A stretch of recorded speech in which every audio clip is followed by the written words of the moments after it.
Eric's got to eat. Hello, it's a great day for a great day. It's another beautiful one here in Atlanta, and we are on the road headed towards a restaurant that we saw and discovered last week.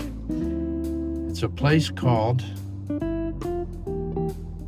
Fellini's Pizza. I will tell you though, it was a little damper on this week. I've got to talk with you about a pretty sensitive topic.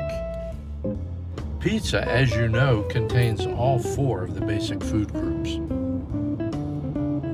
There's bubbles in front. We're behind a bubble maker.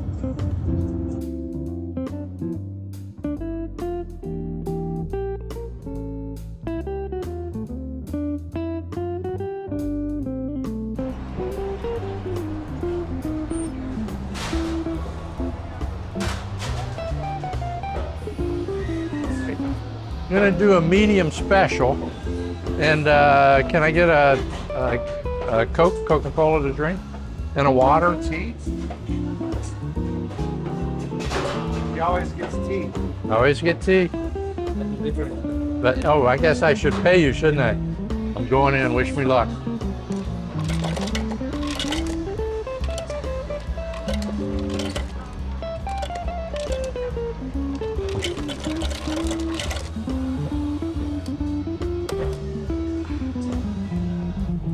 Ooh, I thought these were going to be metal.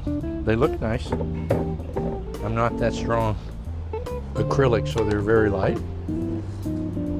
Coke, very sweet. So you can see the menu is pretty much just pizza. You choose your toppings. They do sell it by the slice if you're ever over here at lunchtime. But that brings us back to the topic we're going to have to talk about, and that is, frankly, makes me a little uncomfortable. So hold on, we'll get there. So I ordered the special, which has some of everything on it. No anchovies though. I draw the line at anchovies. But do you have particular favorite toppings or pairings of toppings that you like? Tell me about it below, okay?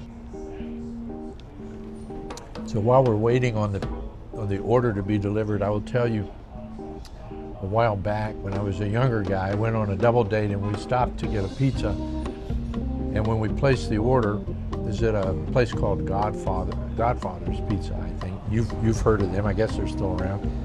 Anyway, we're playing a game of pinball, waiting. The 4 of us were very hungry, and we hear this, "Number 41, your pie is ready." Now, look, I am from Georgia, okay? There's tomato pie, cow pie, pecan pie. Yes, I say pecan because also pecan can mean 2 things. I don't want a pecan pie, I want a pecan pie, okay? Anyway, we look at each other, she calls it again, and then we realize, oh, pizza pie. So that was when I was introduced to the term pizza pie, because not being from up north, not used to calling it pies. So anyway.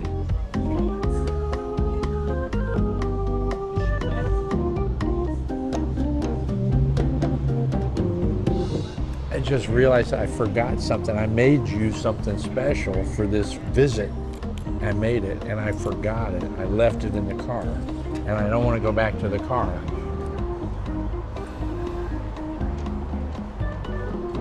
Okay, for you I will.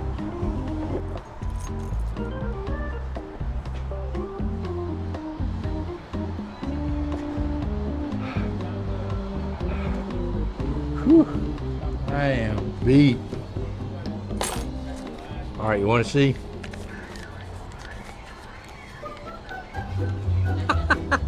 It's the emission sticker. That's not what I meant to get. Now I got to go back to the car, but for you I will. Okay, better. Yeah, here we go. Great, thank you very much. Y'all enjoy it. Appreciate it.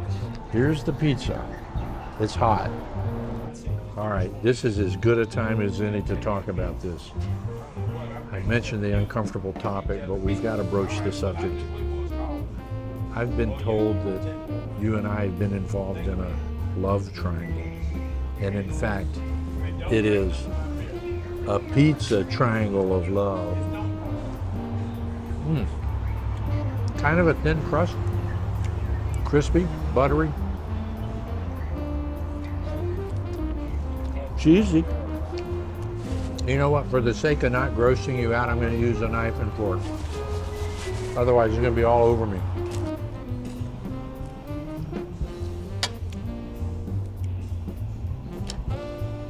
Oh, man.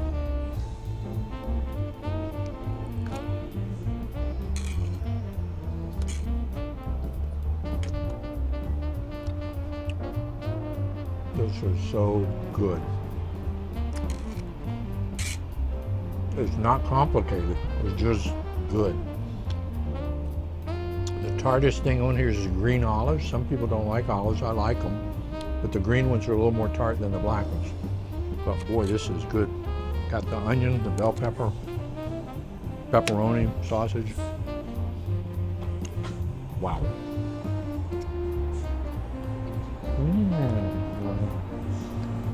That is fantastic. Delicious, delicious, delicious. Okay, so let me tell you about this for real. So there's Italy, as evidenced by the boot kicking the football, which is Sicily. Anyway, so there's Naples. And that's where pizza came from.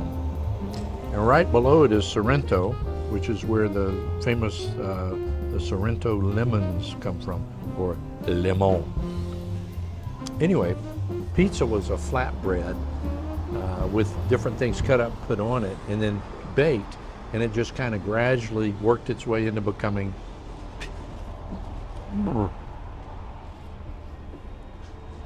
and over time it became pizza. And Naples is given credit for essentially introducing it. One of my favorite quotes is from Yogi Berra, catcher, the Yankees. If you know of him, you know that he always would say things that made sense when you thought about them, but the way they came out didn't quite work. Yogi Berra was ordering pizza one night after a game with his family. The waitress said, "Do you want us to cut your pie in 6 slices or 8?" And Yogi famously said, "Better just cut it into 6. I don't think I could eat 8. There's Yogi Berra for you. He's also the one that said, be sure you go to people's funerals, because if you don't go to their funeral, they're not going to come to yours. Good advice. That one about the slices is hilarious to me. Is he being serious? Totally serious. So I saw Yogi Berra interviewed on the Today Show years later. He was in his mid-70s. They put him in a cage, actually, and were throwing him fastballs, 75, 80 miles an hour. And he was just still drilling them to the line drives to the back of the cage. These guys are a different specimen, I'm telling you. And it reminded me of Ted Williams, who they interviewed him, in his mid-70s, and they were asking him about the fact that pitchers today, it's such a different game. Pitchers don't pitch complete games anymore. There's the starter, and then the middle relief, and then the setup guy, and then the closer. So, you're facing fresh arms throughout the game. So they were asking Ted Williams if he thought that had changed the game or would change the game, and he said, yeah, he thought it would. They asked him about batting average. He says, do you think you could still hit your average? Because he was the last regular season player to bat over 400. And he said, nah, I don't think so. Not in that setup with these multiple fresh arms coming to the game. He said, they said, what do you think you'd hit? And he said, I'd probably hit around, 350, 360. And they said, really? And he said, hey, I'm 75 years old. The ego never goes away from these guys. They're good, they know they're good, which brings us back to pizza. This is delicious. I'm definitely gonna get a box and take some home, but it's wonderful. I want to tell you about something I ran into when I was looking at pizza, and the fact that it came from Italy. I went to a wedding, and they played a song, and I have to confess, the people playing the song kind of messed it up. And so I went to find it, to look it up, because everybody said, oh, it's a beautiful song, beautiful song. Well, I looked it up. It's a song called Gabriel's Oboe. If you have never heard this song, you need to listen to it. It is spectacular, and it comes from a Robert De Niro movie called The Mission. It's a wonderful story, powerful story, but Gabriel's Oboe is featured in that story. It's composed by a guy named Ennio Morricone, and when I looked him up to see what else had he done, it turns out he too made money to pay the bills writing soundtracks for spaghetti westerns. And guess what one of his all-time classics was? Come closer, because I'm going to have to hum this. I may not get it right, but I'll try.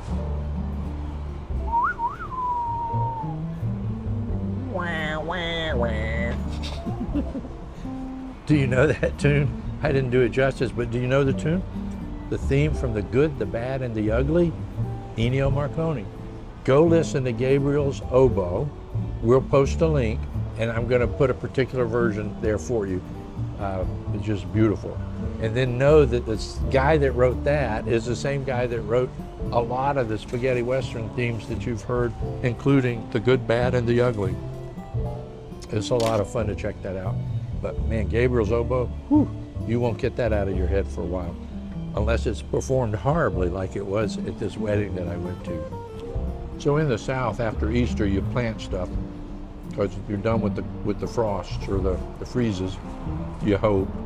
Anyway, I put basil and cilantro and rosemary in the ground, tomatoes. Never had real good luck with big tomatoes, but the husky red cherry tomatoes, those are good. But y'all, my basil and my cilantro, some of it took, some of it didn't. I'm gonna pop a picture up in just a minute where you can see it. I gotta try this again. I'm not sure what happened. We'll talk about that saga as it unfolds. But there is nothing like fresh basil or cilantro in your dishes. It makes everything delicious. Or fresh tomato, if you've ever had a fresh tomato off the vine. You know, in the store, they pick them way early and then they gas them to turn them red. And they say, ooh, red tomatoes, but they don't taste the same. If you ever had a fresh one off the vine, you know. This is so good. I have to be patient while I eat it, though. I can't eat it all at once.